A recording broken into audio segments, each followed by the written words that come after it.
لک الحمد یا اللہ الصلاۃ والسلام علیک یا رسول اللہ اما بعد۔ سلسلہ ناظرین کی طرف سے پوچھے گئے سوالوں کے جواب پیش کرنے کا ہمارے ناظرین میں سے ایک نے یہ پوچھا ہے کہ سجدے میں جاتے ہوئے دونوں ہاتھوں سے پینٹ یا شلوار اگر کوئی کھینچتا ہو تو اس سے نماز میں کوئی اثر پڑے گا یا نہیں؟ کئی بار ایسا ہوتا ہے لوگوں سے کہ جب یہ سجدے میں جاتے ہیں نا تو سجدے میں جانے سے پہلے یہ پینٹ کوئی کھینچتا ہے، پینٹ پہننے والے زیادہ ہی کھینچتے ہیں کیونکہ پینٹ ان کا عموماً ٹائٹ ہوتا ہے اور تھوڑا سا کھینچے بنا ان کو سجدے میں جانا اتنا آسان نہیں ہوتا، تو ٹائٹ ہو جاتا ہے تو یہ پینٹ تھوڑا کھینچتے ہیں۔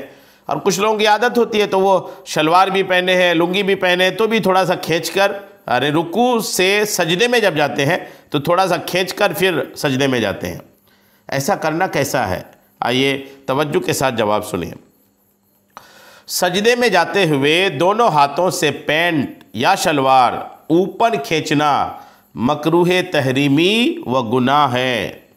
سن لیں اس کو، مکروہ تحریمی بھی ہے اور گناہ بھی ہے۔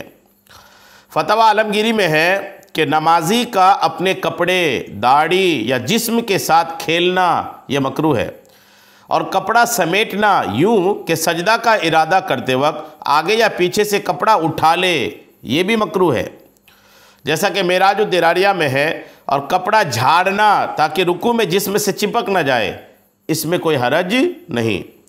فتویٰ عالمگیری جلد 1 صفحہ 105۔ اور فتویٰ فیض الرسول میں ہے کہ کپڑا سمیٹنا جیسا کہ ناواقف لوگ سجدہ میں جاتے ہوئے آگے یا پیچھے کے کپڑے کو اٹھاتے ہیں یہ مفسد نماز نہیں، یعنی نماز کو فاسد نہیں کرتے بلکہ مکروہ تحریمی اور ناجائز ہے۔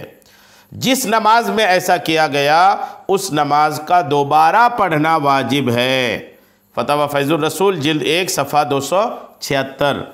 غور کریں کتنا باریک مسئلہ ہے کہ اگر رکوع سے اٹھ کر سجدے میں جاتے ہوئے پینٹ کھینچتے ہیں، شلوار کھینچتے ہیں، لنگی کھینچتے ہیں دونوں ہاتھ سے اور کھینچتے ہوئے یوں سجدے میں جاتے ہیں تو اس سے نماز مکروہ تحریمی ہو جاتی ہے۔ مکروہ تحریمی کا مطلب ہوتا ہے کہ اس نماز کو آپ کو دوبارہ پڑھنا پڑے گا، وہ نماز واجب الاعادہ ہے۔ غور کریں کتنا سنگین معاملہ ہے۔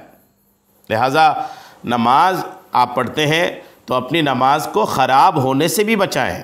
یہ نہ ہو کہ آپ نے وقت نکال کر، تجارت چھوڑ کر، دکان چھوڑ کر آپ مسجد تو آ گئے لیکن حرکتیں کچھ ایسی کر دیے کہ نماز آپ کی ہوئی نہیں، ثواب آپ کو ملا نہیں۔ تو یہ سب نہ کریں، حرکتیں ایسی ہوں کہ ایسی ہو جو نمازوں کو فاسد کر دے، ایسوں سے بچیں، ایسی حرکتوں سے اجتناب کریں، پرہیز کریں۔ اب یہ کب ہوگا؟ جب آپ کو معلومات ہوگی، معلومات ہی نہیں تو آدمی بچے گا کیسے؟ اس لیے علم بھی حاصل کریں۔ یہ مسئلہ جو آپ کو معلوم ہوا یہ آپ خود ہی تک محدود نہ رکھیں، آپ اس کو دوسروں تک بھی پہنچائیں تاکہ مسلمانوں کو اس طرح کے مسائل معلوم ہو جائیں اور مسلمانوں کی نماز خراب ہونے سے بچ جائیں۔ امید ہے بات آپ کو سمجھ میں آ گئی ہوگی۔ اللہ کریم ہم سب کو شریعت کے تمام مسائل سیکھنے، سمجھنے اور اس پر عمل کرنے کی توفیق عطا فرمائے۔ آمین بجاہ النبی الامین صلی اللہ تعالی علیہ وسلم۔